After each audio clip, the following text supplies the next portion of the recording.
우리가 성경을 이렇게 거꾸로 읽어보면 이해가 될 때가 많아요. 가난한 사람은 복이 있다. 질질 짜는 것들은 복이 있다. 얻어 터진 것들은 복이 있는 이유가 천국이 저희 것이며 라는 거 팔복의 말씀에 보면 뒤쪽에 나오는 게 천국이 저희 것이기 때문에 이 세상에서 심령이 가난한 자는 복이 있고 애통하는 자는 복이 있고 핍박을 받은 자는 복이 있도다 이렇게 나오는 것입니다.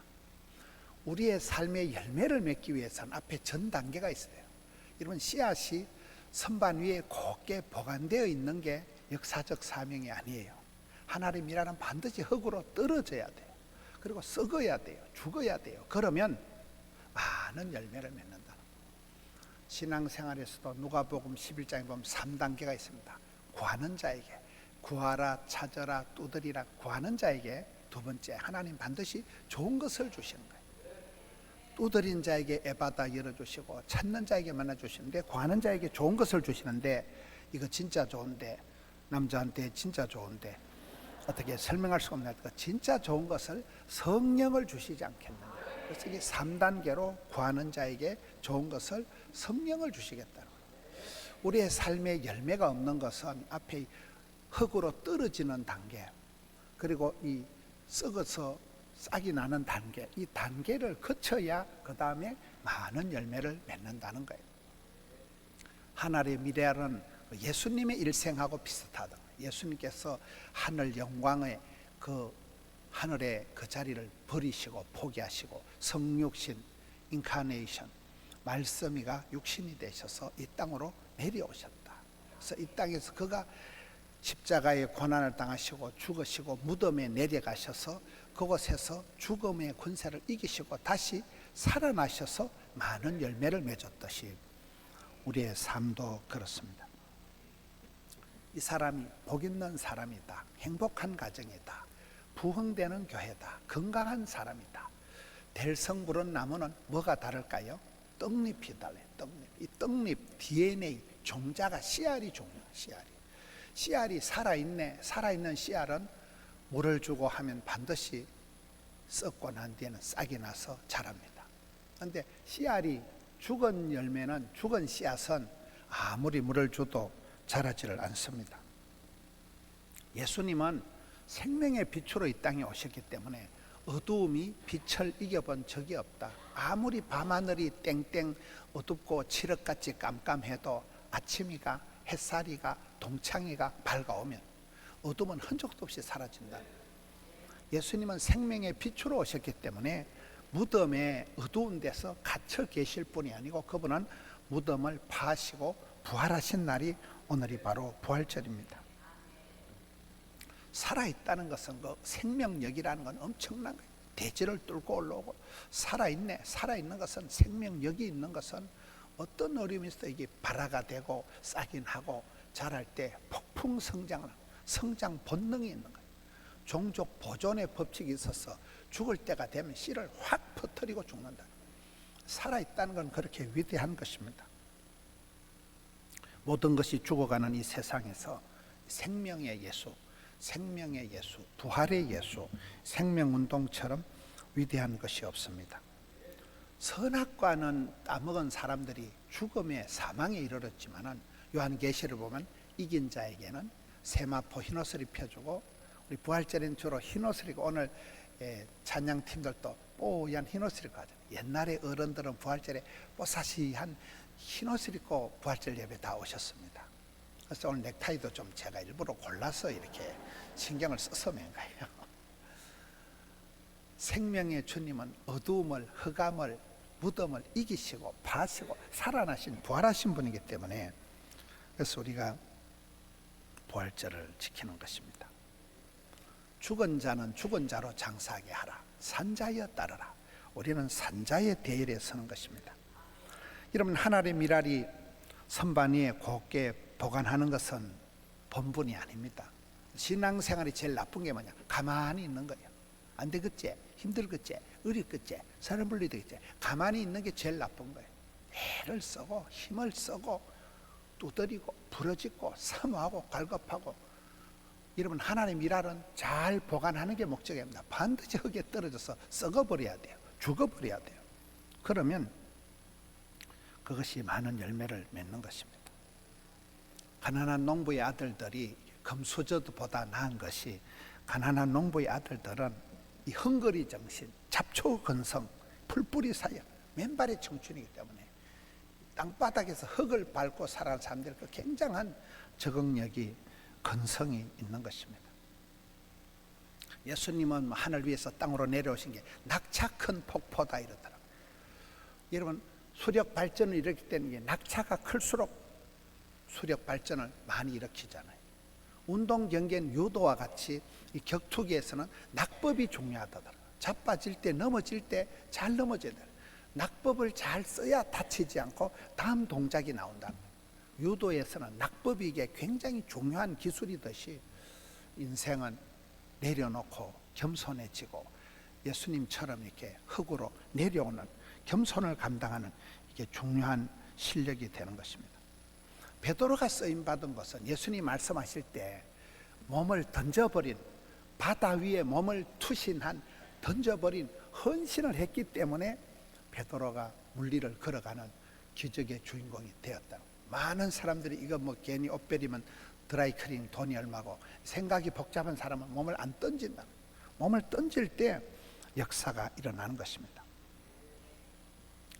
세례요한은 예수님을 보고는 세상 죄를 지고 가는 하나님의 어린 양이다. 어린 양은 힘이 없어요. 어린 양은, 우리 예수님은 고운 모양도 풍채도 없었지만 세상의 모든 죄를 걸머쥐고 이 땅에 오셨다. 이런 어린 양이라는 이스라엘 백성들이 출애굽을 할 때 그 6월절에 양을 잡아서 어린 양의 피를 문설주에 발라놓으면 사망이, 죽음이 그 집안에는 패스한다. 그 집안에는 죽음이 해당이 안 되고 지나간다. 이게 패스오버가 6월절이라는 뜻입니다. 죽음이, 어두운 일이, 안 좋은 일이 그 집안은 지나간다는 거예요. 예수님께서 이 땅에 오셔서 세상 죄를 지고 가는 어린 양이 되셔서 그가 고난을 받으시고 그가 십자가에 죽으시고 그가 무덤에 내려가셔서 부활하심으로 우리의 모든 죄와 허물을 혼자 덮어 쓰시고 우리를 구원하신, 세상 죄를 지고 가는 하나님의 어린 양이 되신 것입니다. 그래서 이 십자가 부활은 가장 히스토리컬한 팩트예요. 역사적인 사건이에요. 이것은 예수님의 구원 사역의 완성이에요. 십자가상에서 우리를 향한 사랑을 확정했느니라 이렇게 나옵니다. 이 십자가와 부활이 복음의 핵심이 되는 것입니다. 하늘의 미랄은 땅에 떨어져 반드시 죽어야 되는 거예요. 예수님께서 친구를 위하여 목숨을 버리는 것보다 더 큰 사랑이 없나니, 예수님은 우리를 대할 때 친구 같지도 않고 경건치 않은 자, 불의한 자, 사랑스럽지 않은 우리를 위해서 목숨을 버려서 친구를 위해서 죽어주신 그 희생이, 그 사랑이 대단한 것입니다. 십자가는 고난과 희생의 자리입니다. 십자가는 사람을 죽이는 사형털입니다. 사도 바울은 나는 날마다 죽노라. 내 속에 혈기가, 내 속에 욕심이 일어날 때마다 두더지를 두드려 잡듯이 날마다 연타를 쳐서 나는 날마다 죽노라 이렇게 하는 것입니다. 크리스찬은 정과 욕심을 십자가에 못 박은 자들입니다. 죽은 자들이라는 거예요. 부잣집 맏며느리는 뻔히 보고도 못 본 채 3년, 확실히 들어도 못 들은 채 3년, 울분을 삼키는 기도를 해요. 목구멍까지 말이 올라와도 그걸 참고, 그게 부잣집 맏며느리라고. 이런 우리가 이 땅에 살아가면서 부모님을 생각하면 항상 감사한 것은, 저는 우리 어머니 아버지가 두 분 다 국민학교도 못 나오고 촌에서 농사 짓던 분이었지만은 그분들의 자식을 향한 사랑과 희생은 감히 비교할 수가 없어요. 오매불망 내 새끼들을 위해서. 당신은 국민학교도 못 나왔지만 자식들은 이렇게 대학원을 보내고 자식들은 유학을 보내고, 오바마 대통령이 부러워하는 대한민국의 학구열, 자식만큼은 그 부모님들의 순전한 희생과 수고와 눈물과 땀을 통해서 오늘 우리 대한민국이 세계 10대 무역 강국이 될 만큼 이렇게 멋진 나라가 된 것입니다. 부모님들의 희생과 눈물이 중요한 거예요. 하늘의 미랄은 시기시작할 때 떨어져요. 잘 나갈 때 떨어져요. 아까울 때 떨어져야 많은 열매를 맺는다는 거예요. 언더우드 선교사가 25 총각 때 우리나라 와가지고 연세대학교를 세우고, 그가 세브란스 병원에 종업원이 8,000명이나 된다. 한 선교사가 와서 하늘의 미랄처럼 헌신을 하고 희생을 하면 역사가 일어나는 것입니다.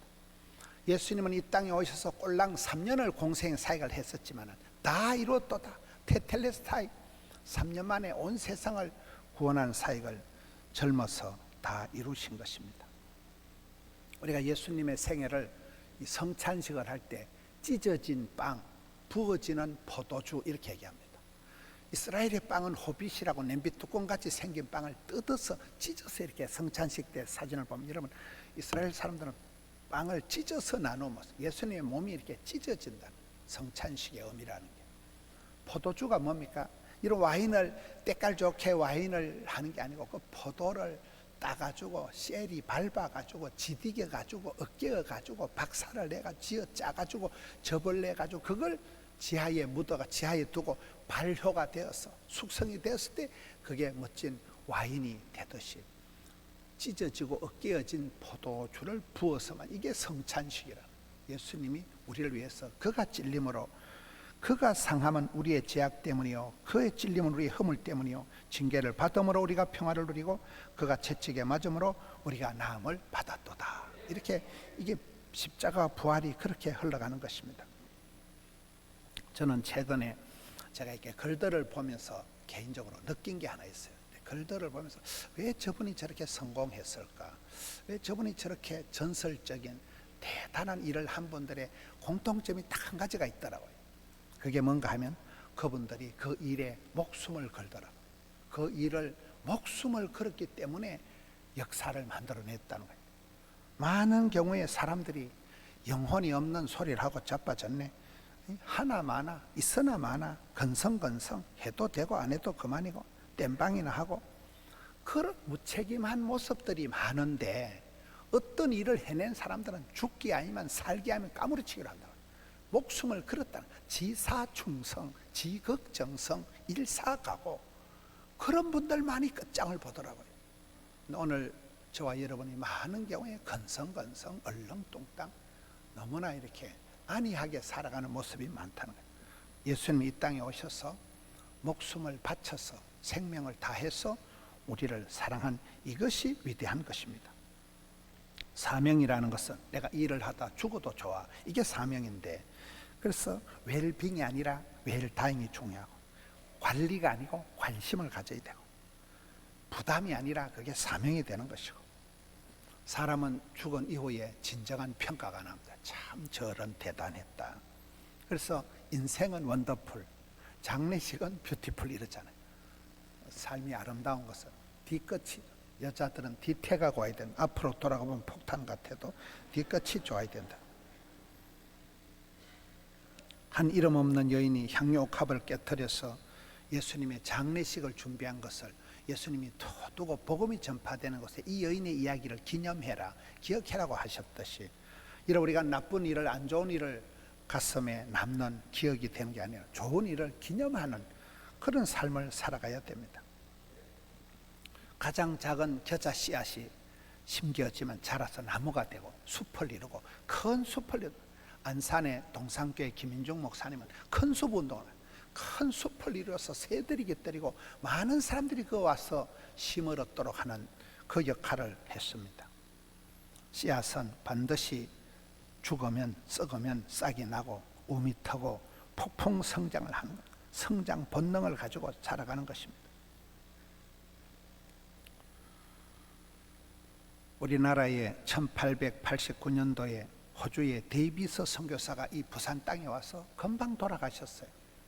그래서 호주 선교부에서 비상이 걸렸습니다. 이 조선 땅에 선교도 안 되고 온 나라가 이질과 이런 전염병이 창궐을 하니까 선교사님이 죽었으니까 조선 선교는 끝났다고 생각을 했는데 해방 전까지 78명의 선교사가 호주에서 물밀듯이 들어와서 이 부산 경남 지역에서 선교사들, 이 맥켄지 병원이다, 일심병원이 그래서 만들어진 것입니다. 그분들이 여기 와서 병원을 짓고 과원 짓고 학교 세우고 이런 선교사님들이 가장 잘하는 일은 대한민국에 복음을 전해준 거예요. 복음이 들어간 곳에 사람들이 세계관이 바뀌고 사람이 달라지니까 가정이 변화되고 문화가 달라지고 역사가 달라진 것입니다. 하늘의 미랄같이 선교사님들이 그렇게 헌신한 거예요. 대구에 가보면 대구고 대구 제일교회 뒷동산에 은혜 동산이라고 그 동산에 십자가 무덤이 14개가 있어요. 어떤 건 조그마한 십자가는 아기가 태어나자마자 죽습니다. 어떤 선교사님은 신혼여행 같이 와가지고 신랑이 죽어버립니다. 그리고 14명의 선교사가 죽어서 거기 가보면 사과나무가 있는데 선교사님이 가지고 온 게 사과나무예요. 사과나무가 아들 사과나무, 손자 사과나무가 있어요. 나무가 손자가 있다고요. 나무가 아들이 되고 손자가 되고 대를 이어가면서 어떤 선교사님은 여기 부산에 부산포로 들어와서 밀양을 상동을 지나 올라가 가지고 대구에 거기 가서 사랑채를 하나 사놓고 거기서 만들어진 게 최초의 대구의 그 신명여고 대구의 개성학교가 만들어지고 대구의 최초의 여성학교들 여러분 대구에 뭐 대구 제일교회니 보면 14개 대형 교회들이 만들어지고 어떤 선교사님은 의료 봉사하고 다니면서 경북에만 교회를 150개를 세웠습니다. 그분들이 주로 이렇게 부산을 지나가지고 밀양으로 올라간 분들입니다. 한 분의 선교사님이 오셔서 전주의 예수병원, 대구의 동산병원, 부산의 복음병원, 서울의 세브란스 병원들이 지금은 어마무시한 병원들이 세워지고 대한민국을 건강하게 만들어가는 것입니다. 겨자씨 한 톨만한 믿음에 있어도 이런 역사가 일어나. 몇 년 전에 우리 교회에 오신 그 이정삼 목사님 지금 85세가 넘으셨어요. 그 목사님은 사모님이 이제 누워 계십니다. 똥오줌 다 받아내고 목사님이 보통 분이 아니에요. 이제 연세가 많으시니까 우리 교회 오실 때도 김 목사님 여기 앉아서 하면 안 될까 이런데 그분이 번엘고등학교 교목을 하시다가 그래도 송충이는 솔잎을 먹어야 된다. 내가 목회를 해보자 해서 산을 하나 해가지고 남구에 개척을 하려고 하는데 마땅치가 않아요. 근데 성경을 보니까 겨자씨 한 톨만한 믿음이 있어 산이 옮긴다 이러니까 부산, 양산, 울산, 마산 산을 옮기는 믿음을 주옵소서. 이래가지고 산을 놓고 기도하니까 산에 절간이 있었는데 계속 기도하다 보니까 마침 그때 부산시에서 시민회관 가지고는 안 되니까 문화회관을 지을 때입니다. 부산시에서 그 산을 깎아서 광안리 바닷가에 매립을 해버린 거예요. 그래서 그 산에 있는 절간이 날아가 버린 거예요. 계속 이 목사님이 기도하는 가운데 거기 앞에 큰 무당이 있었어요. 근데 이정삼 목사는 무당하고 맨날 싸우는 거예요. 영업이 충돌이 되니까 이제 자꾸 싸우는 거예요. 그러다 이제 이정삼 목사님 기도를 세게 하니까 어느 날 무당이 와가지고 항복해가지고 이제 그 무당이 할매가 이정삼 목사님께 등록을 한 거예요. 근데 그 할머니 무당이 아들이 있었는데 아들이 이제 거기에 와서 장립집사, 안수집사가 됐습니다. 그 안수집사 아들이 3명이 있는데 그 중에 한 명이 누구라고요? 그렇습니다. 그 아들이 지금 한강 이남에서 제일 큰 교회 담임 목사님 된 거예요. 역사가 그렇게 흘러가는 거예요. 한 분이 겨자씨 하나만한 믿음을 가지고 주여 기도하니까 산이 옮겨지고 역사가 족보가 문화가 확 달라져요. 한강 이남의 영적인 지도가 바뀌어버렸다는 거예요. 거기에 여러분 한 톨만한 겨자씨만한 믿음에 있어도 잘한다는 거예요. 우리의 역사가 그렇게 흘러갑니다. 제가 어떤 글을 보니까 반성과 성찰의 힘 이런 글이 있더라고요. 독일에 대한 얘기입니다. 여러분 저도 독일을 몇 차례 가보니까 2차 대전 이후에 독일이 박살이 났습니다. 베를린 시가지에 반듯한 건물이 하나 없습니다. 철저히 폭격해서 무너진 게 베를린입니다. 나치라고 아주 악명을 떨친 독일이 지금은 그 베를린의 독일의 경제가 완전히 부활을 했습니다. 나치 독일이 아니라 EU 유럽 공동체를 매겨 살리는 부자 나라가 된 거예요. 동독과 서독이 평화적으로 통일이 됐습니다. 청년 일자리가 남아 돈다는 거예요. 여러분 EU 유럽 공동체를 매겨 살린다니까요. 난민들이 돌아오면 난민들이 100만 명이더라도 아파트 한 채씩 다 준다는 거예요. 이렇게 유럽 최고의 세계 최고의 수출 국가가 되고 철천지 원수로 지냈던 프랑스와 독일이 지금은 아주 그런 우방이 된 굉장히 절친한 외교 역량을 나타내고 세계 최고의 수출 국가가 되고 전국이 균형 발전을 하고 이 독일에 대한 얘기를 쭉 하는 그 이유가 뭐냐 하면 2차 대전 이후에 8명의 총리가 나타납니다. 8명의 총리가 한 10년 단위로 이 총리들이 굉장히 리더십이 좋았다. 8명의 총리들이 새로운 비전을 제시하고 아름다운 실적을 보이는 열매를 나타내는 정치 리더십을 발휘했기 때문에 그 악명 떨치던 나치 독일이 이런 분단이 된 동독과 서독이 평화 통일을 이루고 지금 세계에서 제일 어떤 국가가 되고 제일 부자 나라가 되고 그렇게 됐다는 거예요. 경제가 완전히 부활됐다는 거예요. 오늘 우리나라에도 이런 리더십이 필요합니다. 이런 우리나라가 예수쟁이들이 2%가 안 될 때, 전국에 20만 명이 안 될 때가 있었다 그래요. 그때 개화기 초기에, 그때는 예수 믿는 사람이 선각자, 예수 믿는 사람이 애국자입니다.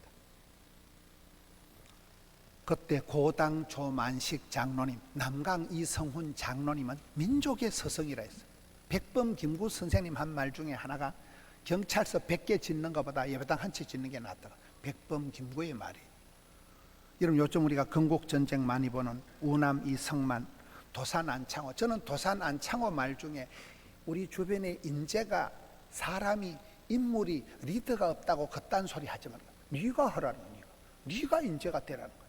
네가 인재가 되면 금방 아들 낳고 딸 낳고 다음 세대를 키우면 그 아이들 중에 박사가 나오고 장군이 나오고 그 아이들 중에 인재가 쏟아진다는 얘기가 도산 안창호 얘기입니다. 송재, 서재필. 여러분 그 어른들이 몇 명 안 되었지만 대한민국의 애국자요, 대한민국의 선각자요. 그렇습니다. 하늘의 밀알은 형편이 없지만 초라하지만 떨어져 썩고 죽고 나면 많은 열매를 맺는다. 울창한 숲도 한 톨의 씨앗부터 시작이 된다. 여러분 제주도 가보면 한림공원이라고 있는데 대한민국에서 가장 큰 생태공원이 한림공원이래요. 거기는 송봉규라는 한 아저씨가 노모님을 모시고 제주도 가가지고 바닷가에 모래바닥에 야자수 씨앗을 하나 심은 게 일파만파가 되어서 대한민국 최고의 생태공원이 되고 그 협재 동굴이 그 안에 있고 그때 심은 야자수가 아름드리 나무가 되어 있습니다. 대한민국 최고의 생태공원이 한 아저씨가 씨앗 하나 심은 것이 시작이 됐다는 것입니다. 그렇게 여러분 하나의 미랄이 떨어지면 밭을 이루고 숲을 이루고 여러분 역사를 족보를 만들어가는 것입니다. 예루살렘이 망한 것은 너희가 이 성을 두루 다니면서 진리를 구하는 사람 한 명만 대불고 온나 내가 이 성을 몽땅 용서하리라. 예루살렘 성에 한 명의 의인이 없었다는 거예요. 소돔과 고모라가 죄가 버글버글해서 망한 게 아니고 죄인이 많은 게 아니고 의인이 꼴랑 10명이 없었기 때문에 소돔과 고모라가 망했다 이렇게 얘기하는 것입니다. 에스겔 골짜기에 마른 뼈가 널브러져 있었지만 성령의 바람이, 생기의 바람이 불어오면 위풍당당한 하나님의 군대가 일어나듯이 부활의 권능이라는 게 그런 것입니다. 죽은 물고기는 둥둥 떠내려가지만 살아있는 물고기는 폭포를 치고 역류하는 것입니다.